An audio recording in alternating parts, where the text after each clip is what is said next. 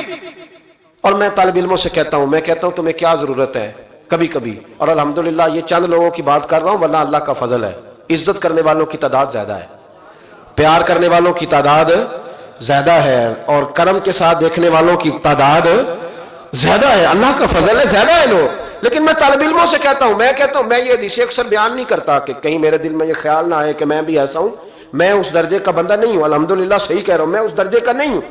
پر یار کتنی شاندار بات ہے, کتنی بڑی علامہ اسماعیل حقی نے روایت لکھی ہے. میرے نبی کریم رسول رحمت صلی اللہ علیہ وسلم آقا دو عالم علیہ السلام نے فرمایا, حضور نے نہیں فرمایا کہ پیر میرا وارث ہے, نبی پاک نے یہ نہیں فرمایا کہ جو ساری زندگی رزق حلال کھائے وہ میرا وارث ہے, یہ نہیں فرمایا کہ 40 سال عشاء کے وضو سے فجر پڑے تو اب میرا سجادہ نشین ہو گیا. نہ, نبی پاک نے فرمایا یہ جو عالم ہے نا یہ میرے وارث ہے, یہ دین کے عالم میرے. اور کیا حسن ہے لفظوں کا, کیا وقار ہے. یقین کریں جب یہ حدیثیں پڑھتے ہیں نا تو روح پرواز کرتی ہے اور دل کرتا ہے کہ وجد اگر آ سکتا ہے تو اس بات پہ آ سکتا ہے. میرے مصطفیٰ کریم علیہ السلام نے فرمایا جس نے کسی عالم کی مدد کی سمجھے میں نے اپنے نبی کی مدد کی. فرمایا جس نے کسی عالم کو سہارا دیا وہ سمجھے میں نے اپنے نبی کو سہارا دیا. اور حضور فرمانے لگے جو کسی عالم کی صحبت میں بیٹھا وہ سمجھے میری صحبت میں بیٹھا ہے. اور حد ہو گئی, نبی کریم علیہ السلام نے فرمایا جس نے عالم کی زیارت کر لی سمجھے اس نے میرا دیدار کر لیا. اور فرمایا عالم کا چہرہ دیکھتے رہنا بھی عبادت ہے. اتنا بڑا درجہ. اور جہاں جناب موم بتی مافیا ٹی وی پہ بیٹھے ہوئے لبرل لوگ, لبرل بے دین, یہاں تو کسی کی عزت محفوظ نہیں. تھوڑے دن پہلے ایک بڑے مشہور اینکر کی مجھے ویڈیو دکھائی, بچوں نے علامہ اقبال کو برا بھلا کہہ رہے تھے. علامہ, اور بڑے غلیظ. سنے آپ نے بھی, نام لینے کی ضرورت تو نہیں, پتہ نا جی میں بات نہیں کرتا جی, کسی ہم ذکر نہیں کرتے. میرا عرض کرنے کا مقصد یہ ہے کہ آپ اقبال مصور پاکستان, محسن پاکستان, اور ٹی وی پر بیٹھ کر آپ جب ایسی ہستیوں کے بارے میں جملے کسیں گے پیچھے کیا رہے گا. تکلیف نہ دے, کم از کم جو چلے گئے ان کے بارے میں تو نبی پاک نے فرمایا اذکروا محاسن موتاکم, جو مر جائے تو اس میں تو کمزوری ہو بھی تو اس کا ذکر نہ کرو, اس کی صرف اچھی اچھی باتوں کا ذکر کرو. یہ ظلم ہے, یہ زیادتی ہے. خیال فرمائیں اپنے گزر. دیکھیں نا داتا علی اجویری رحمت اللہ, پتہ کتنا بڑا شخص ہے. غوث اعظم جیلانی رحمت اللہ علیہ کا ایک قول ہے, آپ فرماتے ہیں کہ اگر میں علی بن عثمان حجویری کے زمانے میں ہوتا تو ضرور ان کی صحبت میں بیٹھتا. یعنی غوث پاک کہتے ہیں. چلو ہم تو داتا صاحب ویسے بھی نہیں جاتے, کبھی مال لینے لاہور گئے ہو نا تو باہر ہی کھڑے ہو کے کچھ لوگ سلام کر لیتے ہیں. کچھ لوگ کہتے ہیں جی میں نے پورے سال میں ایک پورا بندہ وہاں سجدہ کرتے دیکھا ہے, ایک پورا. تو میں کہتا ہوں جو ہر نماز کے وقت وہاں ہزاروں نماز پڑھتے ہیں وہ نہیں نظر آئے؟ جو ہزاروں لوگ وہاں جمعہ پڑھتے ہیں وہ نہیں دکھے تمہیں؟ جو سارا دن قرآن پاک کی تلاوت ہوتی ہے وہ نہیں نظر آئی؟ عجیب معاملہ. ایک صاحب مجھ سے کہنے لگے کہ داتا تو اللہ ہے. میں نے کہا اللہ کے 99 ناموں میں داتا نکال کے دکھاؤ, ہے کہیں؟ بولے لفظ ہی فارسی کا ہے. کیا عجیب, مطلب ایسی منطق ہے لوگوں کی جو سمجھ سے بالا تر ہے. بھائی لفظ داتا اللہ کے 99 ناموں میں موجود نہیں ہے. داتا کا معنی آپ کیوں وہ کرتے ہو؟ پھر تو آپ کہیں گے کہ اماں سے بھی روٹی مانگنا جائز نہیں, کیونکہ داتا کا معنی دینے والا ہے. تو اماں روٹی پکا کے دیتی ہے کہ نہیں؟ ابا پیسے دیتا ہے کہ نہیں؟ عجیب فلسفہ ہے لوگوں کا. ہر بات کا الٹ مطلب. بزرگوں تک کو لوگ تکلیف دیتے ہیں, اذیت دیتے ہیں, آزمائش میں مبتلا کرتے ہیں. اور ایسی اعلیٰ حضرت فاضل بریلوی رحمت اللہ علیہ کے چھوٹے صاحبزادے تھے حضور مفتی اعظم ہند مولانا مصطفیٰ رضا خان صاحب رحمت. 1.25 کروڑ آدمی مرید تھا, اور حضرت کے لاکھوں میں محدثین شاگرد تھے. لیکن تنقید کرنے والے کو موقع مل جاتا ہے نا. حضرت بڑی دور گئے تھے ایک جگہ پہ, بڑی دور.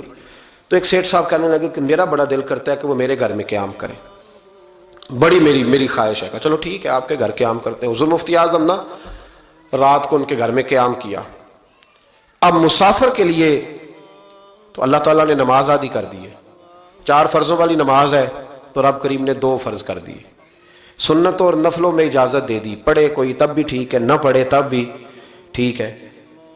تو اب فرض جہاں کم کر دیے گئے تو حضور مفتی اعظم اس گھر میں مہمان تھے, سارا دن کی تھکاوٹ تھی. تو جہاں اللہ تعالیٰ نے فرض کم کر دیے وہاں آپ کسی پہ پابندی لگائیں کہ اٹھ کے تہجد بھی پڑھے.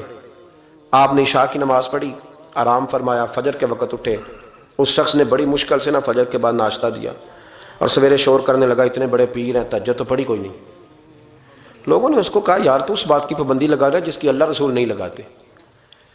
تو سفر کے اندر تو فرض نماز کو اللہ تعالیٰ نے اجازت دے دی ہے، تو نفلوں کی کہنے لگا جی نہیں مجھے نہیں سمجھ آئی بات کی۔ انہوں نے کہا کہ تمہیں پتہ ہے حدیث کیا ہے؟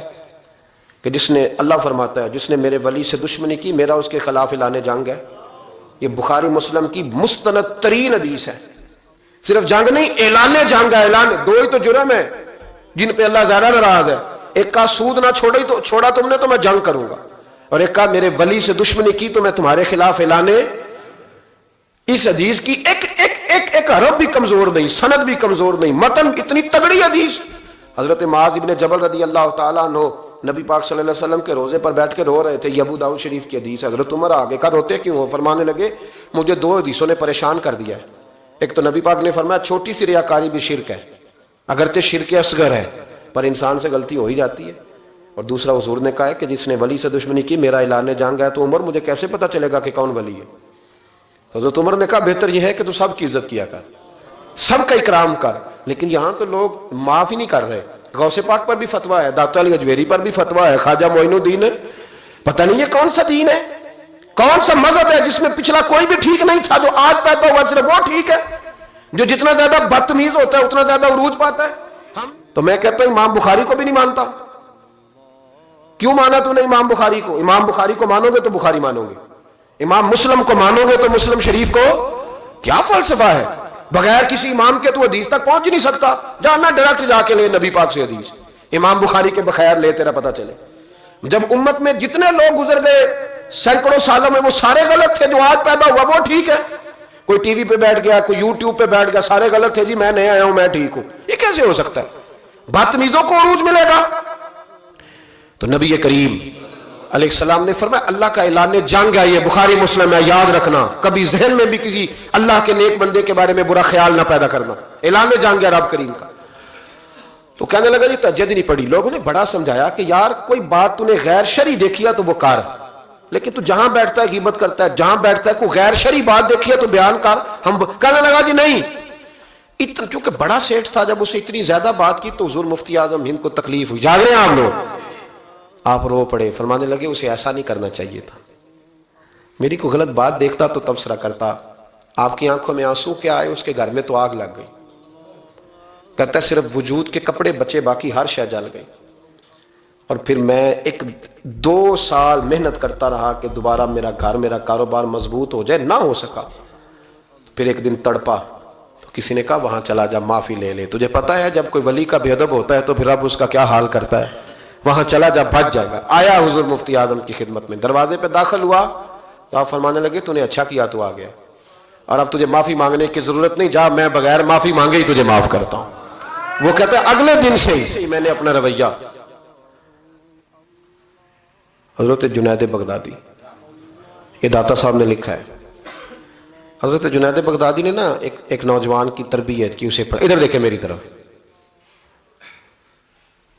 جنید بغدادی نے اسے تعلیم دی، وہ اکثر آتا، آپ پڑھاتے، پیار کرتے، محبت کرتے، تھوڑی سی نا چند باتوں کی اسے خبر ہو گئی، علم ہو گیا، پھر آہستہ آہستہ اسے نورانی خواب بھی آنے لگ گئے، پھر آہستہ آہستہ اسے سمجھ لگنے لگے کہ اب میں نہ کچھ ہوں۔ پرواہ کو نہیں ہوتی رب کریم کے بندے کو، موج کرے کوئی، ایک چاہت کرنے والا جاتا ہے تو کئی درجن اللہ عطا کرتا ہے، لیکن نہ صرف اتنی تکلیف ہوتی ہے کہ میری ہاتھوں کے تراشے ہوئے مٹی کے صنم آج بت خانے میں بھگوان بنے بیٹھے ہیں۔ یہ ذرا تکلیف ہوتی ہے کہ اس کو وہ پتھر جن کو سکھائی تھی قوت گویائی ہم نے، وہ جب بولنے لگے تو ہم پر ہی برس پڑے۔ یہ ذرا اچھا نہیں لگتا، یہ تکلیف ہوتی ہے کہ یہ کیا انداز ہوا، ہم ہی سے کھا کے ہماری بلی ہمیں میں ہوں، یہ ذرا بات تھوڑی سی بات ہی، یہ ذرا اچھا نہیں لگتا۔ یعنی میرے ہاتھوں کے تراشے ہوئے مٹی کے صنم دیکھو آج بت خانے میں بھگوان بنے بیٹھے۔ تو وہ کہنے لگا کہ میں تو اب اوپر چلا گیا ہوں حضرت جنید بغدادی سے، کبھی کسی کو کوئی بات سناتا، کبھی کوئی سناتا، کہتا وہ تو ابھی وہی ہیں، تبلیغ کر رہے ہیں، یہ کر رہے ہیں، تو میں تو رات خواب میں فلانی جگہ بھی ہوا ہوں، تو بہت اونچا درجہ ہے میرا۔ وہ آہستہ آہستہ جب پر تھوڑے نکلے نا، انہوں نے کہا تو حضرت ہنس دیتے، مسکرا دیتے، کہتے چلو موج کریں، لیکن دل میں تکلیف ضرور تھی، ہوتی ہے تکلیف، کیا کرے، اللہ نے دل جو بنایا، اس میں بعض لوگوں کے بعض جملوں کی بڑی تکلیف ہے۔ کئی دفعہ تکیے پہ کچھ آنسو گر جاتے ہیں، رضائی پہ منہ دے کے نا کئی دفعہ بندہ روتا ہے کہ یار سارے کر لیتے، تجھے نہیں کرنی چاہیے، لیکن چلو خیر۔ ایک دن نا وہ زیادہ ہی بدتمیز ہو گیا، اس نے کہا میں نے مرشد کا امتحان لینا ہے، پتہ کرنا ہے آج کتنے پانی میں. اور شیخ سعدی فرماتے ہیں جب اللہ کسی کو رسوا کرنا چاہتا ہے نا تو اسے اپنے نیک بندوں کی پردہ داری پہ لگا دیتا ہے, اور جب ان کے پردے کھولنا چاہتا ہے پھر رب اسے رسوا کرتا ہے, پھر چوکوں چراہوں میں رسوا ہوتا ہے. آگے حضرت جنید بغدادی کے پاس دل میں سوال لے کے, آج میں نے امتحان لینا ہے, تو کہنے لگا حضور میں کچھ پوچھنے آیا ہوں. تو آپ فرمانے لگے جو تو جلال آ گیا نا, پہلے تو دور دور باتیں کرتا تھا, آج اس نے سامنے کر دی تو کام خراب ہو. جلال آیا حضرت کو, تو مجھ سے بات کرے گا, میری روٹی کھا کے, میرا نمک کھا کے, میرے ٹکڑوں پہ پل کے, مجھ سے تربیت لے کے میرے سامنے بات کرے گا. فرمایا تو چھوڑ, تیرے دل میں سوال کیا, میں بتاؤں تو کیا پوچھنے آیا ہے, تو فلانا فلانا سوال لے کے آیا تھا. کہنے لگا حضور ہاں. فرمایا بتا جواب لفظوں میں لینا ہے کہ معنوں میں لینا ہے, کیونکہ حضرت جلال میں تھے تو کچھ نہ بول سکا. فرمانے لگے چل میں تجھے دونوں میں ہی دیتا ہوں, چل میں تجھے دونوں میں دیتا ہوں, لفظوں میں بھی دیتا ہوں, معنوں میں بھی دیتا ہوں, معنی بھی دونوں میں لے تو جواب. پھر حضرت جنید داتا صاحب نے لکھا, حضرت جنید بغدادی فرمانے لگے لفظوں میں جواب یہ ہے کہ تجھے شرم نہیں آئی, کاش تو میرا امتحان لینے سے پہلے اپنا امتحان لے لیتا. تو دیکھتا کہ تیری 40 سال کی زندگی کہاں گزری ہے, تو دیکھتا کہ تو کہاں کہاں کیا کیا کرتا رہا. میرا یہ تو جواب ہے تیرا لفظوں میں, اور معنوں میں جواب یہ ہے کہ جا میں نے تجھ سے تیری ولایت چھین لی ہے, جا میں نے تیرا نور چھین لیا, تو رب کے بندوں کو ستانے آیا ہے, جا اب میں نے تجھ سے سارا کچھ واپس لے لیا. یہ لفظ جب حضرت کی زبان سے نکلے تو اس کا منہ کالا سیاہ ہو گیا, منہ سے پانی کی رطوبتیں نکلنے لگی, وجود کانپنے لگا, پیروں میں گرا. آپ فرمانے لگے اٹھ کے چلا جا, اب معافی اسی وقت ملے گی جب رب تجھے معاف کرے گا, تو بھاگ جا. چھوٹی بات ہے اللہ کے ولی کے بارے میں گفتگو کرنا, اور لمبی لمبی زبان کھول کے کرنا, اور صبح اور شاموں میں کرنا, اتنے اتنے سخت جملے کہہ دینا. او بھائی ایم ایل اے کے دوست کے بارے میں تو بات نہیں کر سکتا, تو منسٹر کے یار کے بارے میں بات نہیں کر سکتا, تیری جرت نہیں ہوتی. تو آر پی او اور اسسٹنٹ کمشنر کے یار کے بارے میں بات نہیں کر سکتا, تو بتا تو نے اللہ کے دوست کے بارے میں بات کیسے کر لی, رب کے دوست کے بارے میں. وقت میرا ختم ہو گیا, پر ایک بات سنانی بڑی ضروری ہے. حضرت مرزا مظہر جانے جانا رحمت اللہ علیہ فرماتے ہیں دلی میں ایک درویش, تازی تازی بارش ہوئی تھی تو لکڑی کے جوتے پہنے کھڑاؤں میں اللہ اللہ کرتا گزر رہا. ایک طوائف اور اس کا تماش بین یار سیڑھیوں سے نیچے اتر کے نا, چھت سے نیچے اتر کے سیڑھیوں میں بیٹھے, تو بابا لکڑی کے جوتے پہنے چیکڑ تھا, موج میں جا رہا. اس طوائف کے کپڑوں پہ تھوڑا سا کیچڑ پڑ گیا تو اس کا یار اٹھ کے آیا, اس نے ایک تھپڑ مارا بزرگ کے منہ پہ, کہنے لگا دیکھ کے نہیں چلا جاتا. بابا جی کہنے لگے بیٹے اللہ تیرا بھلا کرے, واقعی بوڑھا ہو گیا, اب صحیح نظر نہیں آتا, غلطی ہو گئی.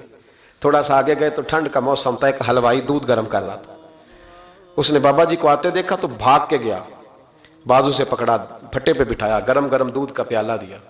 بابا جی نے بسم اللہ شریف پڑھ کے دودھ پیا, پورا پیالہ پی کے کہنے لگے یا اللہ تو کتنا بے نیاز ہے, کہیں دودھ پلاتا ہے کہیں تھپڑ مرواتا ہے, نہ میں اسے جانتا ہوں نہ اسے جانتا ہوں, اس نے تھپڑ مار دیا, اس نے دودھ پلا دیا. بابا جی وہیں بیٹھے تھے تو پیچھے سے لوگ دوڑے آ گئے, انہیں آ کے کہا بابا اللہ کے ولی بد دعا تو نہیں دیتے. فرمایا کیا ہوا؟ کہا وہ جس نے آپ کو تھپڑ مارا تھا نا وہ چھت پہ چڑھا ہے, اس کا پیر پھسلا ہے, گردن کے بل گرا, من کا ٹوٹ گیا تو مر گیا ہے. بابا جی کہنے لگے اللہ کی قسم میں نے کوئی بد دعا نہیں دی. کہا نہیں آپ نے دی ہے. فرمایا نہیں دی. اس نے کہا دی ہے. تو بابا جی کہنے لگے پھر اصل بات سنا دوں. کہا سناؤ. فرمانے لگے اصل بات یہ ہے کہ میرے پیروں سے مٹی اڑی, اس کے یار کے کپڑوں پہ پڑی, اسے برا لگا تو اس نے مجھے مارا, جب اس نے مجھے مارا تو پھر میرے یار کو برا لگا, پھر میرے یار کو برا لگا, اس نے اسے مار دیا, میں نے تو لفظ بھی ادا نہیں کیے. لیکن کوئی اللہ کے ولیوں کو لاوارث نہ سمجھے, اس لیے کہ جب رب کریم کے ولی کے دل کو تکلیف ہوتی ہے تو پھر عرش کا مالک بدلے لیتا ہے. پھر اللہ کہتا ہے میرا اعلان جنگ ہے, پھر تو تیاری کر, پھر میں تجھے بتاؤں گا کہ ساری دولتیں سارا کچھ تیرے گھر میں, پر رات کی نیند نہیں تیرے پاس. پھر ہر سہولت ہوگی پر روح کا سکون. تھوڑا سوچ کے بولیں, تھوڑا احتیاط سے بولیں, تھوڑا تول کے بولیں, کہیں ایسا نہ ہو کہ ایک فکرہ کسی اللہ کے بندے کی بے ادبی کا سبب بنے. اللہ سمجھنے کی توفیق عطا فرمائے. آخر دعوانا الحمدللہ.